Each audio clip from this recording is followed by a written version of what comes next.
For Paul George, it's incredible to think that he was taken as late as he was in the draft, but as you said earlier, his ceiling is through the roof, and he's right up there with LeBron and KD as the best threes in the game. Yeah, I agree with you there, man. Really nice to watch his development because he's made progress each year. It'll take an incredible amount of hard work on him to pass either of those two in the grand scheme of things, but I wouldn't doubt anything when it comes to Paul George's ceiling. It's just going to be a matter of just commitment to the work and staying focused on realizing his tremendous God-given ability. And that one's good. Really aggressive play, taking it to the rim against the big man. I tell you what, I love that fearless attitude. A little under 2.5 minutes off the clock now here in the third. Hibbert with a screen for Stuckey. And it's Hibbert missing. Jazz trail by 13, and it's going to be out of bounds. The Pacers will take it. Now a look at George Hill, some of the numbers for him. Last season's stats for him, he averaged about 10 points a game, 3 assists, and 3 rebounds. And you always want that leader in the second unit. He's their guy to play that role. Steve, he comes on and runs the show for him when the reserves log minutes, and that's a job well done by him. Catching up on the changes now for Indiana. Mahinmi's checked in for Hibbert. Scola comes in for David West. And it's C.J. Miles in for Paul George. For Utah, they've gone 3 of 6 in the third quarter, 50% from the field. Favors with a screen on Hill. Passes it to Hood. Puts it up from 15. That's good. Pacers leading by 13. Outside Hill. Scola sets a screen for Hill. Stuckey outside. Stuckey left side. Can't get it to go. And Utah the other way now. This game against Indiana, the first time they've met this year. These two teams are effectively strangers to each other. Only 2 meetings all season. This is their first one, and then they'll play one more down the road. Exum passes to Favors.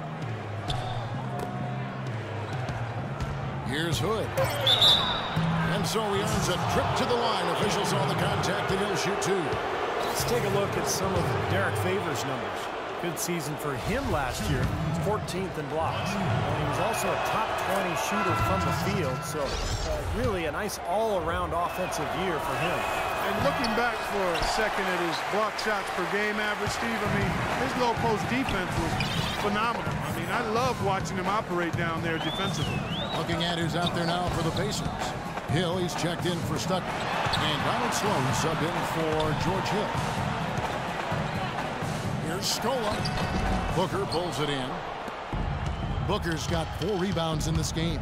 So, Clark, as Steve was saying, they don't see each other that much. What does that mean as you analyze it to the approach that a team takes coming into a game like this? Well, you know what? It probably means they don't have specific game plans tailored in a detailed manner for each other, so you have to go back to your general principles a little more when you play an opponent you're not as familiar with. You also then would have to make more adjustments on the fly, I would think. Jazz trail by 14. They set the pick. Exum with it. Pass to Ingles. That's good. He was one step ahead of the defense when he fired that pass for the assist. Here's Sloan. A fader. Can't get it to go. That will count. No good.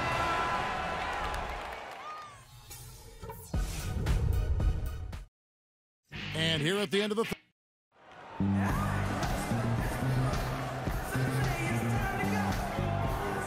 And now let's go back to a play from earlier as we show you our State Farm assist of the game.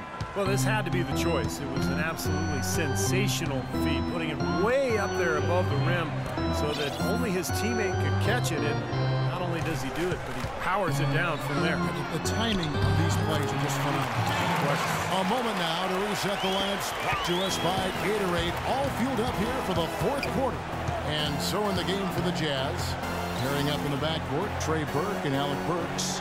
Rudy Gobert is out there with Jeremy Evans. And it's Ingles in at the 3 spot. Burke kicks to Gobert. 5 on the clock. Count it, and the Pacer lead has been cut down to 12 points on that basket from Burks. The defense left him just a little window to get through, and he just ducked in for the layup. Terrific job. And Sloan kicks to George. Hibbert with a screen for George. It's good, and he drew contact on the shot, so he'll go to the line. A 3-point play chance here. Rodney Stuckey's checked in for the Pacers. Hill comes in for Donald Sloan. Well, with the Jazz playing much better basketball coincided with the return of rookie point guard Trey Burke from injury. Despite the fact they would have wanted a higher pick, it's really kind of nice to see their young player. Oh, get it! Well, this is how you completely rattle an opponent's dribble. Yeah, you know, such terrific on-the-ball defense to trigger the transition opportunity. And it wasn't just a tough D, it was the exclamation point they put on the fast break with the slam.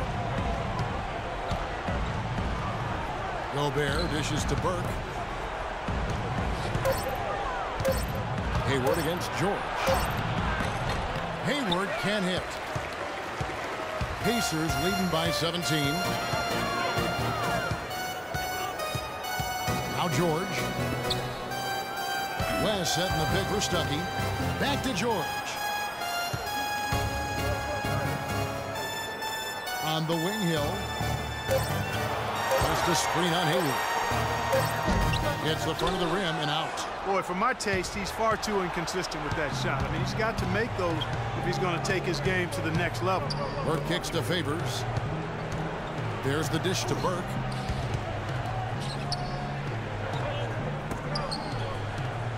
He feeds it to Burks. And stolen by Stuckey. The shot no good.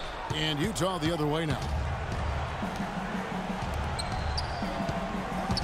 And over 2.5 minutes in the books here in the 4th. Burks, the pass to Burke from 11 feet away. No good on the shot, a bit long that time. The Pacers have gone 3 of 5 here in the 4th quarter. Pretty good numbers coming out of the break. West setting the pick for George. Off the pick. They get the rebound. That's a shot he's got to hit. You don't get too many better looks from that range. They need this one. And 2 shots coming up at the line as it gets fouled on the shot. Well, Trey Burke and Alec Burks, the Burks. And try saying that fast 5 times. I will not. That is indeed a bit of a tongue twister. But you know, Kevin, these two have a chance to make a pretty special backcourt tandem. Both are really exceptional ball handlers. And I like Alec Burks' ability to attack the rim and finish creatively. And, you know, Trey Burke showed in his rookie year that he can shoot it from deep and knows how to run the team effectively. Doris Burke has some information for us. Doris? I was able to listen in on what Frank Vogel had to say to his team. He told the players, let's put our foot on them and keep them down. We've got them exactly where we want them. I want to see you guys slow the pace, use the clock, and stay away from any silly fouls.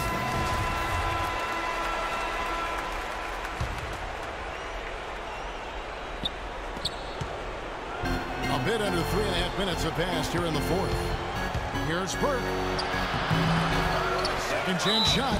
The basket drops, and he gets fouled on the shot. 1 free throw coming his way. Boy, where was the box out?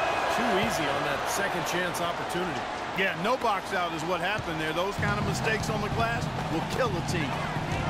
Well, you talk about Burks' ability to finish around the rim. A great athlete. They say he added about 6 inches to his vertical leap training with his teammates in Santa Barbara. Hill dishes to George. 5 to shoot. West a screen on Hayward. A fadeaway. And again, Paul George. George has got 12 points in just the second half. Well, after all those struggles in the first half, he has really picked it up here in the second. And with Burke's length and athleticism, the tools to be a tough defender are there. I mean, he's still learning how to play defense effectively and efficiently, but already he's a pretty good rebounder from the guard spot. For 3, Hayward. It's rebounded by Indiana.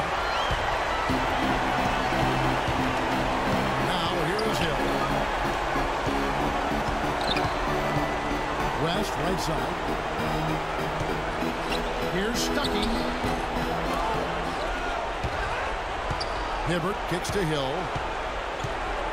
Hibbert with a screen for Hill. And he lobs it up toward the rim, and it's Hibbert missing.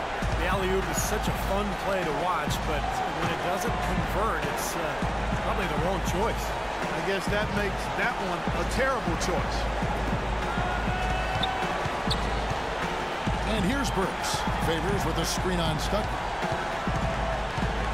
Out left to the wing. Here's Burke. Nice shot from the wing. And clearly no question as to which team gave the better effort tonight. A dominant performance and an outstanding win for the Pacers. At every opportunity, they managed to push the ball and keep the up-tempo game going. And that produced great fruit for them in transition. And with this effort tonight, grabbing their 8th win of the year.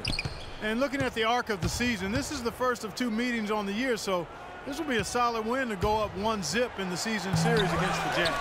You always need role players to step up and help, and that was the case here as everything was working for Roy Hibbert. You have to look at his steals and when he would come up with them as major factors in this result. We've got a 9-second difference between the shot clock and the game clock. Here's West. A stupendous finish in traffic. And the Pacers lead by 18. And they're not finished yet. They're going to make sure about this win. Yeah, that's how you close out a game, Steve. Burke with it. He kicks to Burks. And the shot falls short this time. So no problem for Indiana as they get the win. Some days, Clark, everything goes right for a team, and they just had one of those games. Yes, sir.